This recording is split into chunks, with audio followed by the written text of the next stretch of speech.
Hi, everyone. On today's podcast, we're going to talk with Emilie Rodriguez and Guramrit LeBron of Ashé Birthing Services located in the Bronx about how they are working to create a balance between evidence-based research and ancestral practices while fighting the maternal mortality rate for Black birthing families in New York.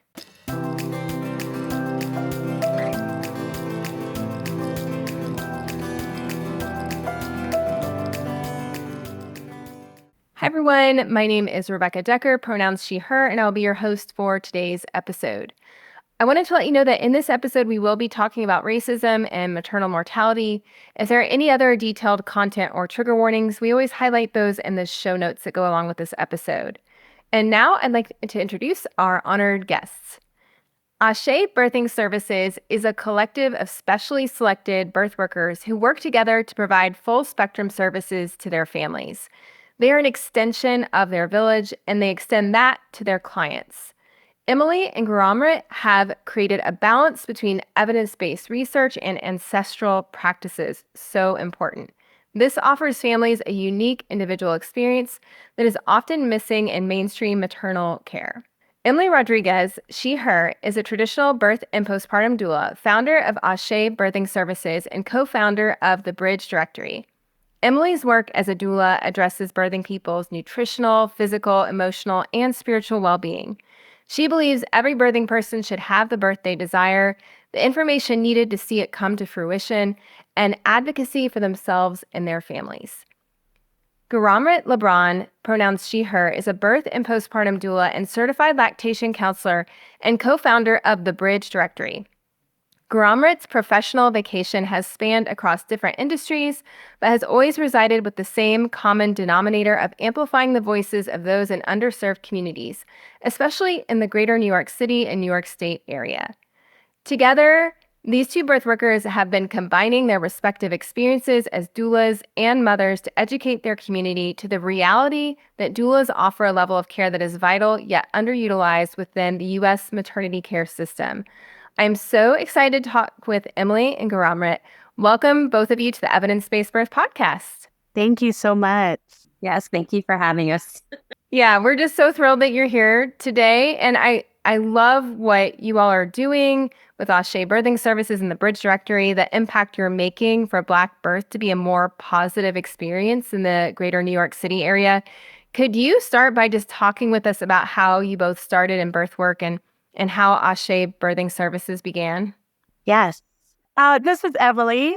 My background's actually in medical anthropology, where I studied birth in the United States. And also I was a veterinary technician for 9 years. And so when I became pregnant, I thought that I was quite expert and well-versed in what to expect. But I started at a pretty well-known hospital system in New York, and I didn't like how I felt like a number. You know, the appointments were really short and it just didn't feel like the right place for me. And so I moved to a birthing center in Brooklyn, which was an hour away from me. It's our only birthing center in New York City, where I experienced racism in my care. And then I ended up switching to a home birth midwife, a Black home birth midwife, and had a really empowering birth experience in the Bronx. Those experiences and my particular lens is what led me to become a doula, because I had a doula and I realized that, like, wow, you can have an empowering birth experience when you have the information. But most people just don't know about their options or what they can do. And so that's where Ashé Birthing. Emilie, so you experienced like all three types of birthing systems then. You had a hospital prenatal experience, the birth center prenatal experience, and the home birth. And you still experienced racism outside of the hospital when you went to the community setting. Is this something, you said this was in 2016. Do you still see clients facing these issues today?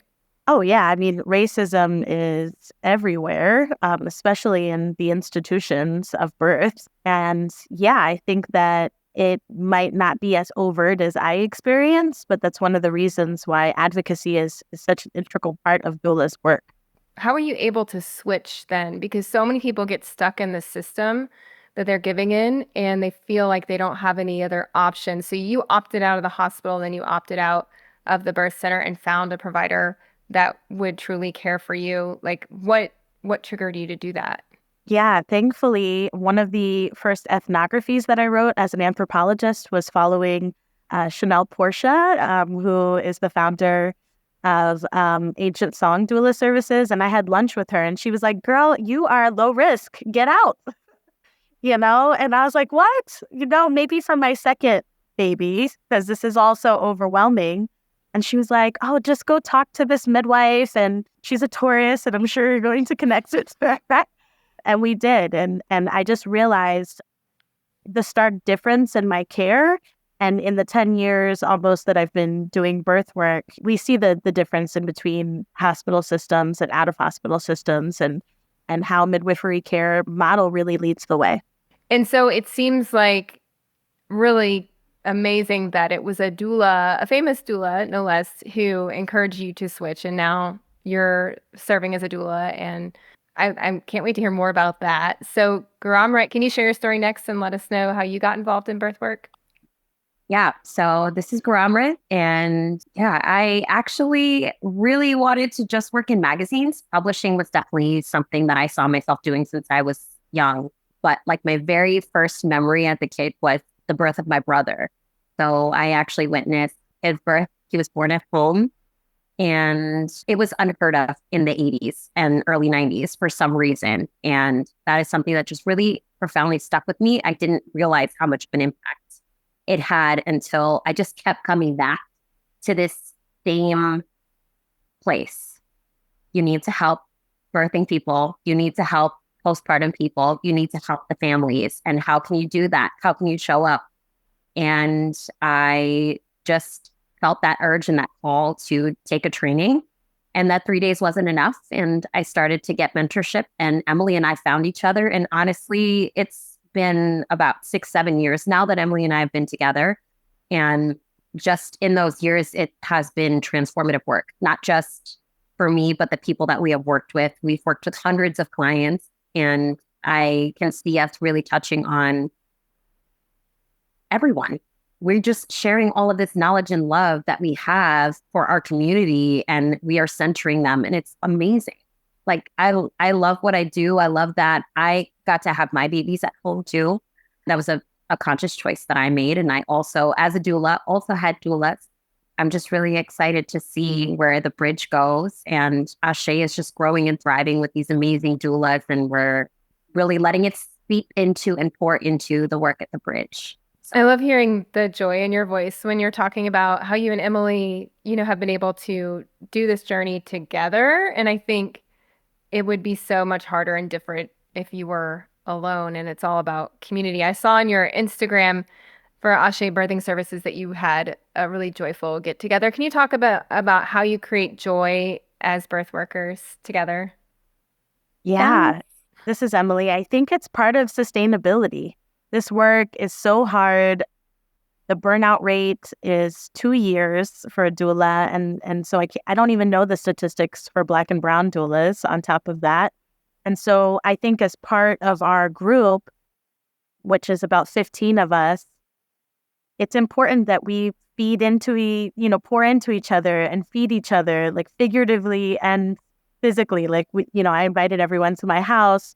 We had meetings and did each other's hair and ate a potluck and, jumped in the pool. And I just feel like it's just really important that we process these births together, that we hold each other accountable, that we back each other up. And it just creates a more sustainable model for us to be human beings. Yeah, I love that. So speaking more about your team, could one of you tell us more about your team? So you said there's 15 doulas. How are you all together providing evidence-based care and ancestral healing, and you're combining those two things for your community? So we have 15 Black and brown doulas. They are serving the community in the New York City area, which is pretty amazing. They all have different expertises, from like placenta encapsulation to herbalism. We have someone who is actually starting her own farm, which is awesome. And that helps us like pour into each other, like Emilie was saying, in the herbal aspect, and like reconnecting with the earth, which is such an important part of our ancestral work. I don't know, Em, if you want to jump in a little bit and kind of share how we all kind of tap into each other and our own experiences too. Sure. So we have weekly meetings where we go over case studies. The other day I got distance Reiki from one of the doulas. I made pasta out of the vegetables that Guramrit's talking about from our farmer, Valencia. We have an obstetrician on our doula, group as well. And she's a traditional obstetrician, I would say, like in combining her Dominican roots to biomedicine. And so I think that that's really what we do. We're all from different places. We combine that ancestral knowledge into our care together. And so sometimes that looks like, bone broth in an induction and some that we made homemade, like Guramrit's usually that person. Or sometimes it's, sobadas or belly binding postpartum. Yeah, so it just depends who the doula is and how we're all centered and working collectively.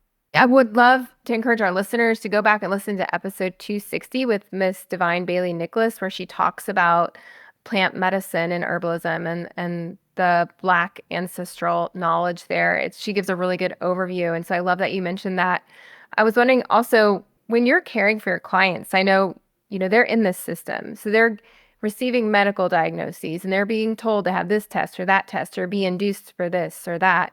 How do you use evidence-based information in combination with that other side of wisdom that you bring to help your clients navigate kind of all this information being thrown at them, especially in a place like New York City that I know, similar to Chicago, there's a really heavy emphasis on interventions and just some of them being not necessary some of the time. Can you talk a little bit about that? We're both looking at each other. So I think it's a combination of things that we do because we like to say we're more so we are, yes, evidence-based, but also evidence-informed. So we're constantly looking at different studies that are coming up, the different information that's in front of us so that we can actually provide the most up-to-date information to our clients while at the same time acknowledging that they do have their own culture, their own practices and traditions, and finding a way to incorporate that. So we try to find out in our prenatal meetings what is really important to them. What, if they don't know what their practices are, how can we find ways to add that into their care? I think that that's that piece that's missing. And Emilie and I and the rest of our team, we say this all the time. It's like, how can we work the way that our ancestors did? How can we sit at the feet of our elders and bring our traditions back? And what is that going to look like? Is like, we have to sit and we have to research, we have to talk and see what's going to work for our community. And we all have different things that we bring to the table. We're not saying that interventions aren't necessary. We're not saying that there isn't a place for them, but just making sure that traditions also hold that same weight. Yeah, and power, because there is power in herbal medicine, there is power in tradition, there's in all of this knowledge that's like ingrained in our mind, body, and soul. And we really want to work with that and walk with it in everything that we do. That makes sense. Emilie, do you have anything to add? Yes, just piggybacking off of that. We send them to your website. Yes. We love evidence-based birth because it really helps us to inform our clients to make empowered decisions that are right for themselves and their family. And so who they choose as a provider, totally up to them. Where they decide to birth, totally up to them. But our job is really to make sure that they feel informed so that they can make the right decision and actually have informed consent throughout the process. And so we integrate those things wherever we are. We don't care. Most people are birthing in the hospital. Most of our clients are in the hospital.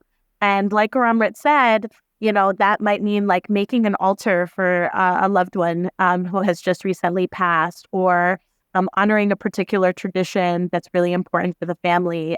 But I think that there's absolutely a way to ground in the ceremony of birth to make it your own within the institution that feels kind of overwhelming and make it, different. Speaking of the evidence-based birth articles, which ones do you think you send to people most often? Like, which are the issues that are always coming up? vitamin K, um, eye ointment, circumcision, 39-week induction, the Arrive trial. That's a really big one. Those are definitely hot topics. And especially like if we have a client for like a home birth and they're contemplating circumcision, maybe that's also an article we'll send them. If they're trying to decide or they don't know what vitamin K is, like we definitely send them those. I have to say we have all of the handouts downloaded. So it's just available to us in case anyone has a question. Exactly. It's like you have the ones ready to go if the topic comes up. I'm so glad that can be helpful. And it's interesting you mentioned the newborn procedures are the ones that people struggle with and need more information because there's not a lot of education in doctors' visits about what they can expect for their newborn, right? It's like focuses on the pregnancy, not the baby.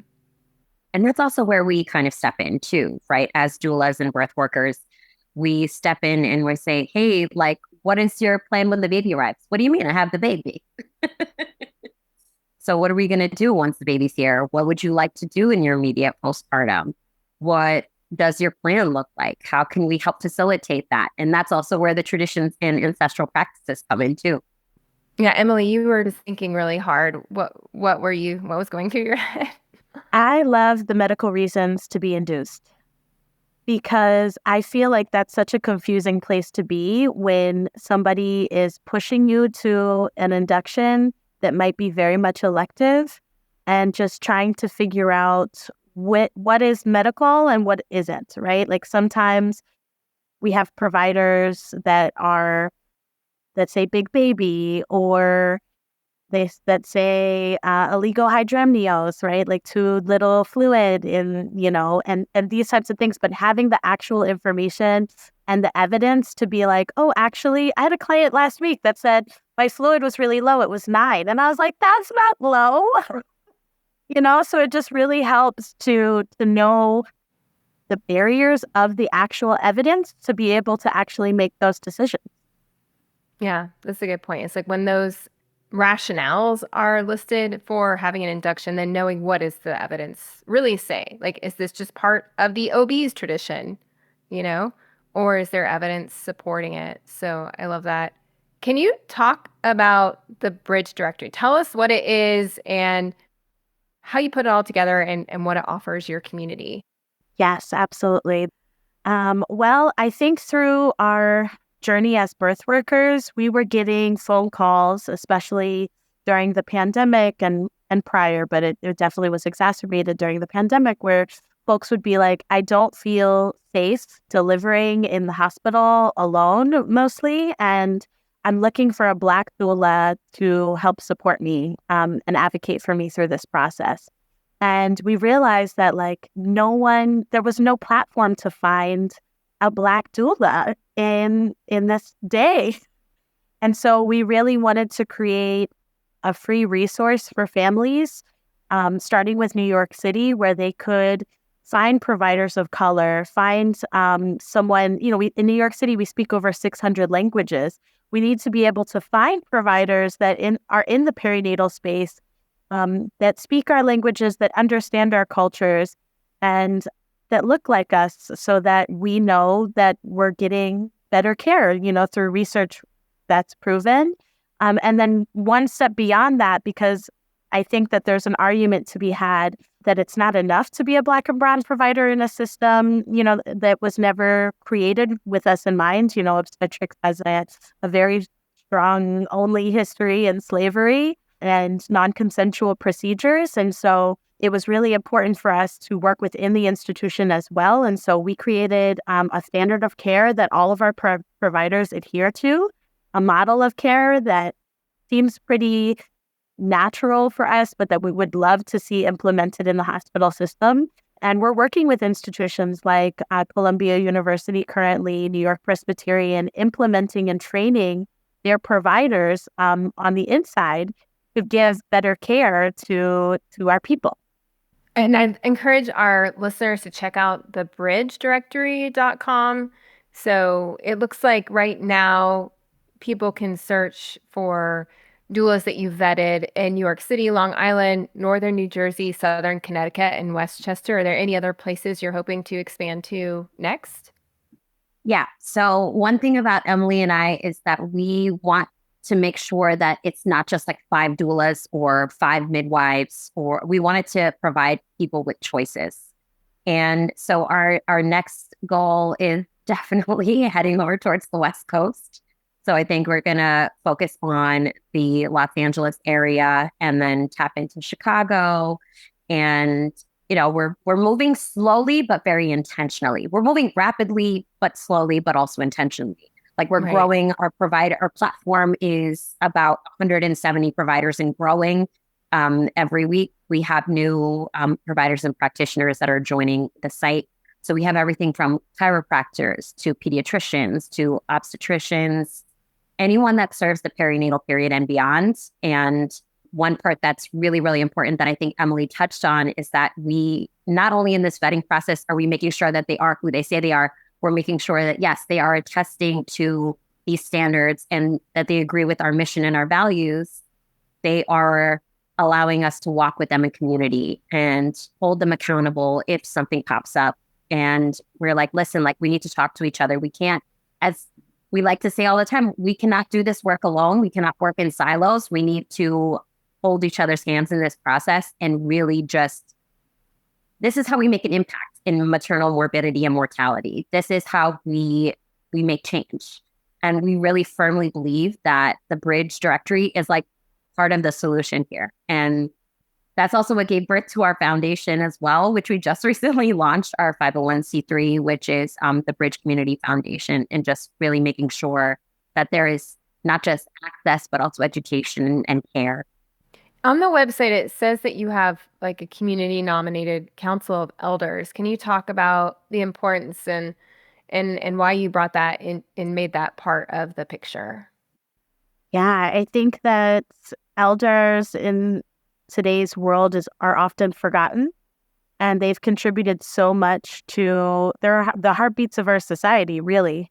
And so it was important to us that it didn't come from, our 36-year-old selves.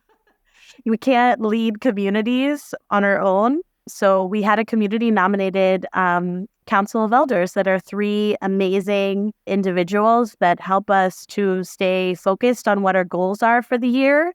What Guramrit was speaking to was the fact that like we're all doing this work and it's all interconnected, but what impact will we have if we work together? And so that's really our vision for the Bridge is like, well, if we work with obstetricians and the midwives and the chiropractors and the lactation consultants and the acupuncturists, like how far would we get moving this needle? Yeah, and I have another quick question because I just love the directory. Like, what are the values that people are saying they ascribe to so that you can, you said you vet the people who join the directory. Well, what are you looking for and what are they saying that they're also committed to?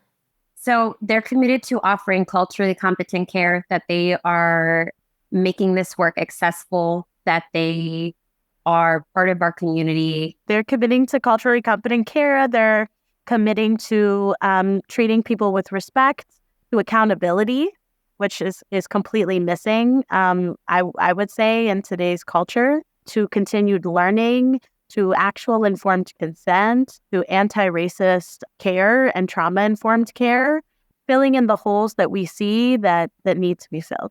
And I love how it's all working together with Ashé Birthing Services and like your mission to improve care for families in the New York City area. But it seems like this is going to have a ripple effect and affect more people outside of that area. We were talking a little bit earlier about the rates of maternal mortality, especially for Black families.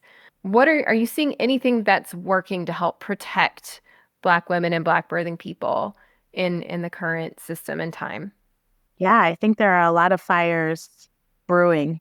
I think we're all at the front lines in different ways. Ashé and the Bridge are doing what they're doing. Chanel, like we mentioned earlier with Ancient Song, is doing so much amazing policy work. Kimberly Sears Allers has the Earth app, where Black and Brown people can go on and say their experiences, like a Yelp for birth. So I feel like there's just many things that are happening simultaneously to make change. Now in the age of social media as well, people are talking about it and learning different information, knowing their rights and that they can say no, that's a complete sentence. And I think it just takes a retraining of society to realize that we have a lot more power and a lot more options than we've been led to believe. It sounds like a lot of what you're saying is change coming from outside the institution. And I know that's important because we want to and we need to follow Black and brown women and birth workers as they're leading us through this. But I know there also needs to be change at the institutional side and the hospitals, and there's a lack of accountability. And we still have providers who are, sometimes providing good care, but also we know there's bad apples out there as well. So can you talk a little bit, have you seen any changes in the hospitals to put protections in place for Black families? Yeah, so that's a really great question. So we're actually, this is a fundamental piece of the work that we're doing with New York Presbyterian and Columbia University, is really just getting in the door and talking to providers and offering them training, and even just telling them, hey, this is actual informed consent, and teaching them from the beginning. It's really hard to rewrite and all of this curriculum that they've already walked in with, and they've already walked in with this idea of how things are supposed to be.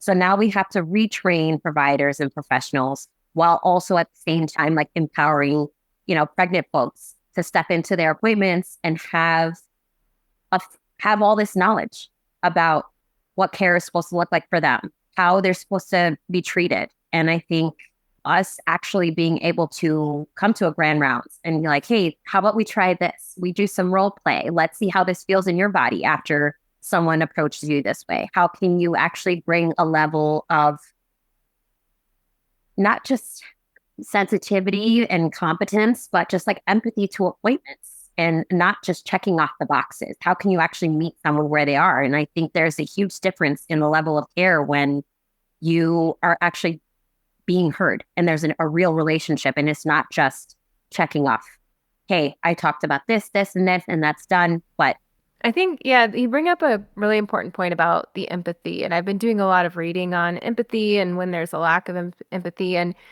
Ihotu Ali, who's one of our research editors at EBB, has written about in our article on anti-racism the cross-racial empathy gap, which I think is not pointed out enough as a big part of the mortality crisis. In cases where I've personally been in the room and seen racism happening, it's because they're not treating that person like they would a family member.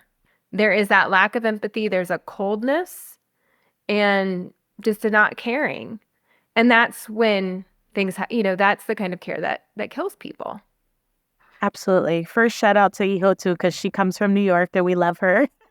And now she doesn't live here anymore, but she still sees herself as a New Yorker. I know, because she talks about New York all the time. We love her. I do think that there's a consciousness that's changing amongst white people as a majority. Because I feel like Florida is its own thing. But I would say that most white folks that we engage with that are providers in New York want to be great providers.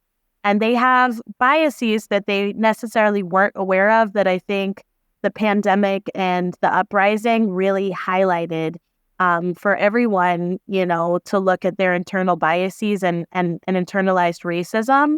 And I think that we weave anti-racism into everything that we do as Black and brown people, period. Like there is no separation for us. I'm thinking right now we're on this board for the NIH writing sepsis guidelines because they don't exist. And so thankfully, we're able to be in these spaces with majority doctors and have a community perspective and have a Black perspective where we can say, well, this is missing here.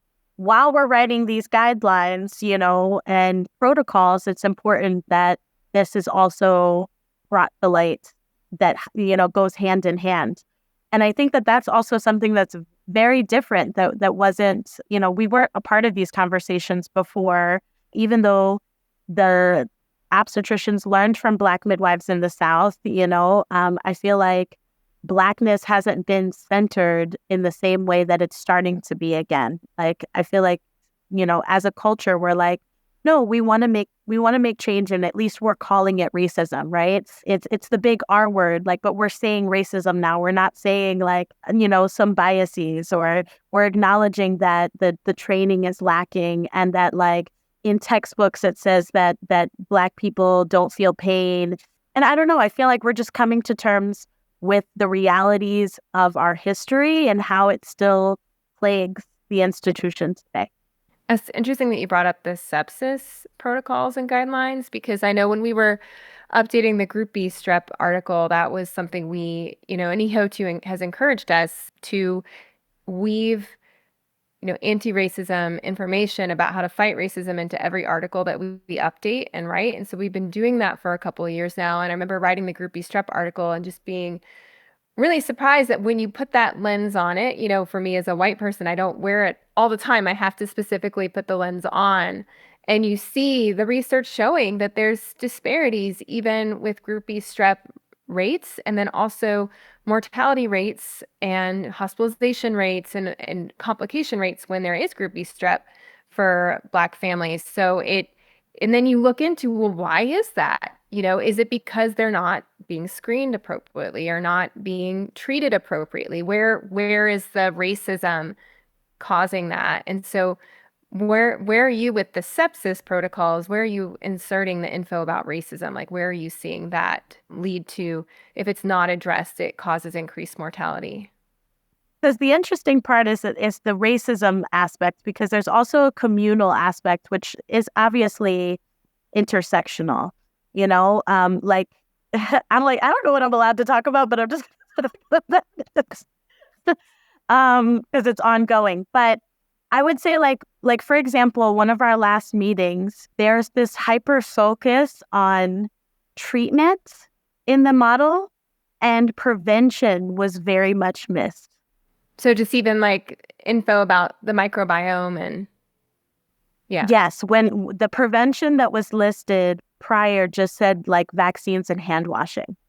And something that the Bridge brought to the attention of these very amazing, very woke providers that we really, really love working with was, and it's just their mind, their medical mind. It was missing things like self-monitoring one's temperature at home with a spontaneous rupture of membranes prenatally.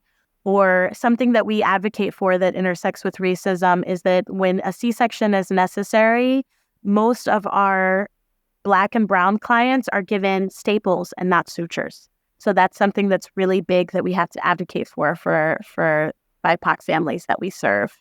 So they should be advocating to have sutures instead of staples. Okay. The sutures are so much better for healing. It takes longer. Providers don't want to do it. But they don't even sometimes, like anecdotally on our side for Doulas perspective, we see it only offered to Black and brown people, our Black and brown clients. Like our white clients always get sutures. So that's something that we have to advocate for when C-section is brought up. And then in how that relates to sepsis is that people are able to monitor their own incisions. Teach them what to look for and what the signs are, and believe them when they say that something is wrong. These types of things. That's like, what are the protocols for believing a Black person that calls you and says something's wrong? I guess I was going to say, like, we also really incorporated this aspect of, like Emilie said, like self-monitoring and education, and like this big piece. So we have this like protocol that they had written out, and like the big in tiny, tiny, tiny letters was about prevention. We're also talking to them about, what does the follow-up look like? What is the support? Who are they going home to? How are we going to teach the community? Like, we want them to go home into the hands of community, because a lot of times what's happening is they're left at the doorsteps of the hospital with a brand new baby, whether it's with an incision there or however it is, whatever their birth experience was like. Then they have to look out for all of these things on top of having a baby. they also have to monitor themselves and take care of themselves. So how can we integrate community and educate the people that are going to be around them? And okay, these are the signs, these are the things to look for, and how can we incorporate that education prenatally? And that's going to look like, what is prevention? We need to talk about these things in visits, and not just give them a little magnet to stick on the fridge. Be like, here are these things, and here's a number to call.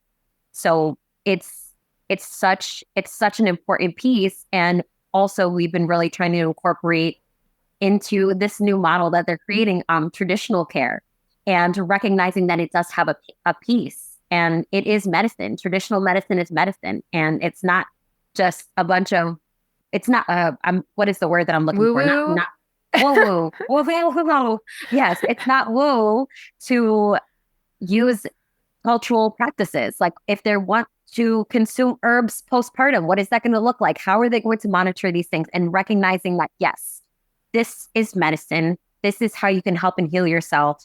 And maybe they don't have the capacity or the time to go back into a clinic. They don't have support. They don't have someone with the baby. They don't have someone to help, like, rub their feet and feed them teas and broths and help them enjoy this sacred time and really heal.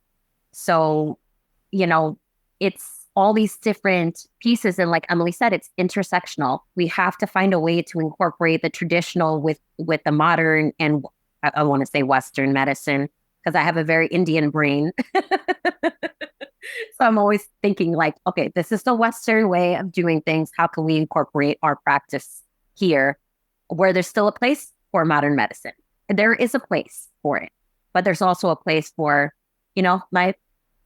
my cumin tea or my fennel seeds and, red raspberry leaf and all of the things that I want to help heal me. And I love how you're bringing this full circle back to the, evidence-based care and community care and ancestral practices, and how community is medicine as well, right? Because if you were wrapped in a protective net of community, things wouldn't go that far, where they would turn into an emergency or a crisis, because your community would catch you before it did. Absolutely. That's why doulas have become so popular, is because we have to be intentional about this community that most people don't have. And so people hire us because they want the extra set of hands and the extra set of eyes and the traditional practices and the postpartum cooking that comes with, mothering the mother or the birthing person, that most people are really separated from, either intergenerationally or just because of location. How is nutrition woven into the services you offer? Because I want to make sure you get a chance to talk a little bit about that. That has been something on my mind this year, is just food and feeding people. Oh, absolutely. This is one of the things that, like, our community loves to do for each other, is we're very intentional with feeding our families, whether it's during pregnancy or postpartum, and making sure the first 42 days in that sacred window, in Spanish cultures, the cuarentena, is just upheld and warm and loving. And so we're always walking in with food with our clients. We're making sure that everything is nice and warm. We're making sure that everything that they eat is like a warm hug from, like, a grandma. Like, that's what I envision our role as doulas, as birth workers who are stepping into someone's special place, is making sure that they feel like this warm embrace from all of us, but also from their ancestors, from all of the traditions.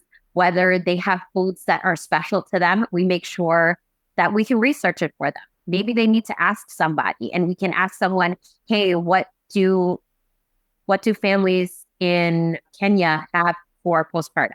What do families in India do? And there's different parts of India, right? So there's different traditions across the subcontinent. So we don't know. Everyone's different.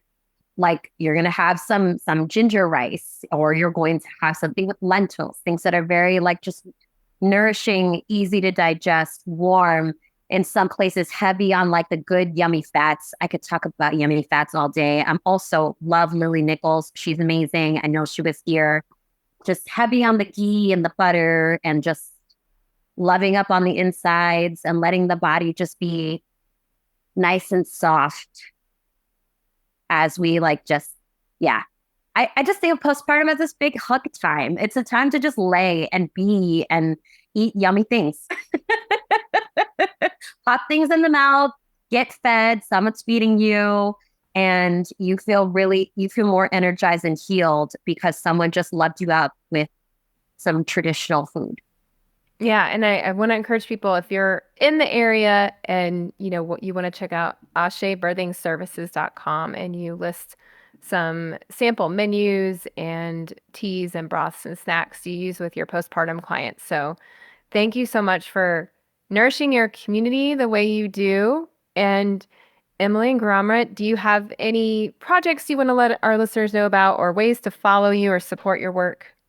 Yes, thank you so much. We just launched our community foundation at bridgecommunity.org.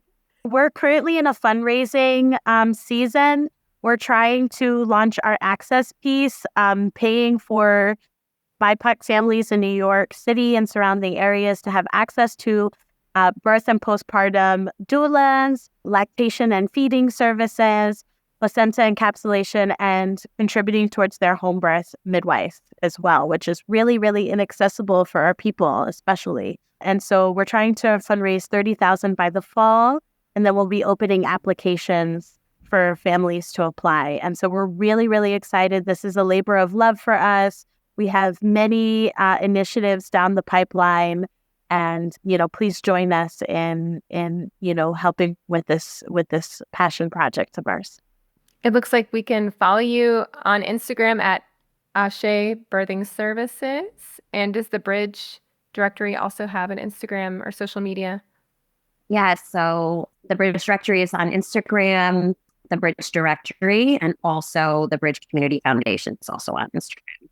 I would love to encourage our listeners to check out all of these resources. We'll put them in the show notes, and bridgecommunity.org/donate is where you can contribute to their fundraising efforts. And Emilie and Guramrit, thank you so much for taking the time to come talk with us, and also for everything you're doing for your community. Thank you so much. We're just trying to fill the holes that we see and be the answer to the problems that we experience. And we're so thankful for the opportunity to come talk to you and your listeners. Yes, thank you so much. It was so great to connect and share how we can center our community and really make a difference. Thanks, everyone, for listening. And again, please go to the show notes and check out Emilie and Guramrit's work and the work that their fellow doulas in New York City are doing. And we will see you next week. Thanks, everyone. Bye. Today's podcast was brought to you by the Evidence-Based Birth Professional Membership. The free articles and podcasts we provide to the public are supported by our professional membership program at Evidence-Based Birth. Our members are professionals in the childbirth field who are committed to being change agents in their community. Professional members at EBB get access to continuing education courses with up to 23 contact hours, live monthly training sessions, an exclusive library of printer-friendly PDFs to share with your clients, and a supportive community for asking questions and sharing challenges, struggles, and success stories. We offer monthly and annual plans, as well as scholarships for students and for people of color. To learn more, visit ebbirth.com/membership.